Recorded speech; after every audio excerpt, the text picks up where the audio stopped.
Conditional formatting में कुछ मजीद चीज़ों को डिस्कस करते हैं।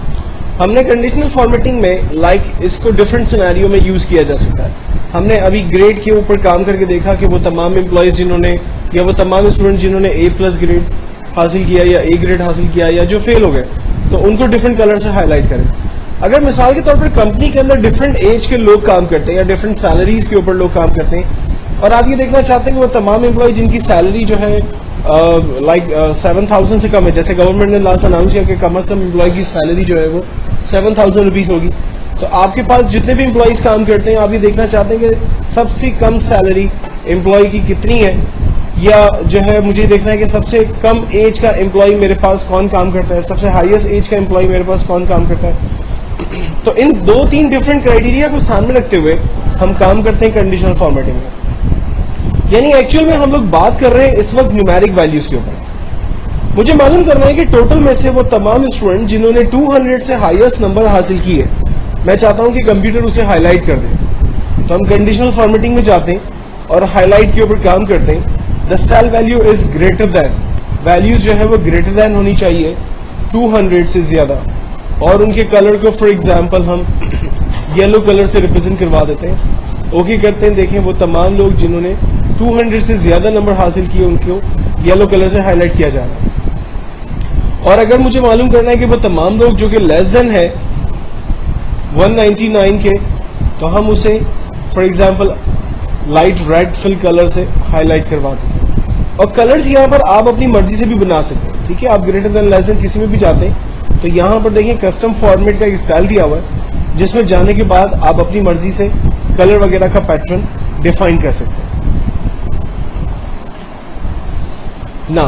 तो कंडीशनल फॉर्मेटिंग एक ऐसी कमांड है कि जिसके जरिए आप अपने टेक्स्ट को क्राइटेरिया दे देते हैं, और अगर आपका सेल उस क्राइटेरिया के ऊपर आएगा तो ऑटोमेटिकली वो हाईलाइट होगा डिफरेंट कलर के साथ। अगर इन कंडीशनल फॉर्मेटिंग्स के रूल्स को इस पे खत्म करना है तो हम इन तमाम को रेंज में लेकर कंडीशनल फॉर्मेटिंग में जाते हैं, और यहाँ पर क्लियर रूल में clear rule for selected cell और एंटायर वर्कशीट दोनों ऑप्शंस हमारे पास आ रहे हैं। चूंकि इस वक्त मैंने रेंज बना ली है तो इसलिए मैं सेलेक्टेड सेल पे क्लिक कर दूंगा, अदरवाइज हम एंटायर सेल पे क्लिक करेंगे तो पूरी वर्कशीट पे जहां जहां पर हमने फॉर्मेटिंग सेल अप्लाई किए होंगे वो तमाम चीजें खत्म हो जाएंगी। देन हमारे पास कमांड है सेल के स्टाइल। देखिए अगर मैं चाह रहा हूं कि नेम या तमाम जो हेडिंग्स मैंने यहाँ यूज की है, इन हेडिंग्स के ऊपर डिफरेंट फॉर्मेट्स या स्टाइल जो यहाँ पर अवेलेबल है वो अप्लाई कर दूं, तो हम इन सेल्स में कलर्स वगैरह अप्लाई करते हैं। देखें इन तमाम के ऊपर वो कलर्स हाईलाइट हो गए। तो किसी भी सेल के ऊपर बने बनाए स्टाइल्स या फॉर्मेट में से हम वो स्टाइल उनके ऊपर अप्लाई कर सकते हैं। ये एक बेहतरीन कमांड है। अगर कोई कॉलम हमें बीच में इंसर्ट करना है, फॉर एग्जांपल मेरे पास इंग्लिश, मैथ और साइंस 3 सब्जेक्ट्स हैं और मुझे यहाँ पर एक सब्जेक्ट और ऐड करना है, तो इसका आसान तरीका ये है कि हम कॉलम के बीच में जहां हमें कॉलम ऐड करना है वहां पर राइट क्लिक करते हैं कॉलम पे और इंसर्ट करते हैं। देखें एक न्यू कॉलम हमारे पास आ गया। अगर उस कॉलम को खत्म करना है तो राइट क्लिक किया, डिलीट करते हैं, वो कॉलम खत्म हो गया। इसी तरह से रॉ अगर इंसर्ट करनी है, right click insert, raw insert हो गई। और अगर हमें खत्म करना है तो राइट क्लिक डिलीट करते हैं, वो रॉ हमारी खाली खत्म हो गई। और अगर एक से ज्यादा कॉलम एक वक्त में चाहिए आपको तो एक वक्त में ज्यादा कॉलम्स की रेंज बना लें, राइट क्लिक करें, इंसर्ट करें। ये देखें एक वक्त में ज्यादा कॉलम्स एक साथ आपके पास आ गए, और अगर आपको नहीं चाहिए तो एक साथ उन्हें आपने खत्म भी कर दिया। सेम चीज रॉ के अंदर है। अगर आप एक साथ 5 रॉज एक्स्ट्रा चाहते हैं तो रेंज बनाकर इंसर्ट करें, ये 5 न्यू रॉज आपके पास आ गई। और अगर खत्म करना चाह रहे हैं तो इन्हें डिलीट करें, 5 रॉज आपकी डिलीट हो गई।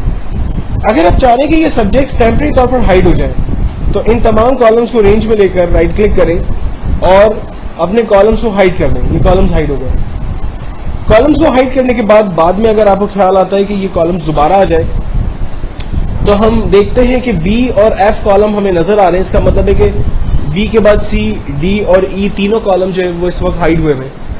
तो हम लोग इन्हें वापस लाने के लिए बी और एफ कॉलम की रेंज बनाते हैं। इससे बीच में छुपे हुए तमाम कॉलम्स यानी सी, डी और ई भी रेंज में आ जाते हैं, और फिर राइट क्लिक करके अनहाइड करते हैं, ये तमाम कॉलम्स वापस आते हैं। सिमिलरली अगर मैं रॉज को छुपाता हूं तो मैंने रॉज को राइट क्लिक करके पहले हाइड किया, और अगर यही रॉज मुझे वापस चाहिए तो मैंने गौर किया कि 5 और 12 रो आ रही है। इसका मतलब है कि 5 के बाद की तमाम रॉज छुपी हुई हैं, तो मैंने 5 और 12 रॉ को रेंज में लिया, वहीं रहकर राइट क्लिक किया और अनहाइड किया, ये रॉज वापस आ गई। अब ये तमाम स्टाइल हमारे पास यहाँ मेन्यूज में दिए गए। मिसाल के तौर पर मैं जिस जगह मौजूद हूँ वहां पर मुझे एक नया कॉलम ऐड करना है, तो इंसर्ट के अंदर जाते हैं, हमसे कहता है कि क्या चीज़ इंसर्ट करनी है, क्या आपको सेल इंसर्ट करना है, क्या आपको एक शीट पर रॉ इंसर्ट करनी है या कॉलम इंसर्ट करना है। मैंने कहा मुझे कॉलम इंसर्ट करना है, ये देखें एक नया कॉलम आ गया। अगर हम जहाँ खड़े वहाँ पर एक न्यू रॉ चाहिए तो हमने एक न्यू रॉ हासिल कर ली। डिलीट करना है तो हमने कहा कि इस पूरी रॉ को डिलीट कर दें। कॉलम को डिलीट करना है, हमने कहा पूरे कॉलम को डिलीट कर दें। और अगर आप चाह रहे हैं कि पूरी वर्कशीट डिलीट हो जाए तो आप इस पूरी वर्कशीट को भी यहाँ से डिलीट कर सकते हैं। वंस अगर आपने वर्कशीट को डिलीट कर दिया तो फिर अंडू से भी वो वर्कशीट वापस नहीं आ सकती। इस चीज को आपने ख्याल रखना है। और इसी तरह से इंसर्ट के अंदर अगर आपको न्यू वर्कशीट चाहिए तो आप यहाँ पर न्यू वर्कशीट को इंसर्ट भी कर सकते हैं, जबकि न्यू वर्कशीट को इंसर्ट करने के लिए हमारे पास एक आइकॉन भी मौजूद है। नेक्स्ट कमांड है हमारे पास फॉर्मेटिंग। देखिए हम लोगों ने शुरू में डिस्कस किया था कि कॉलम की साइज को अगर बड़ा करना हो तो माउस को कॉलम के बीच में रखकर जस्ट ड्रैग करें, कॉलम की साइज बड़ी हो जाती है, साइज छोटी हो जाती है।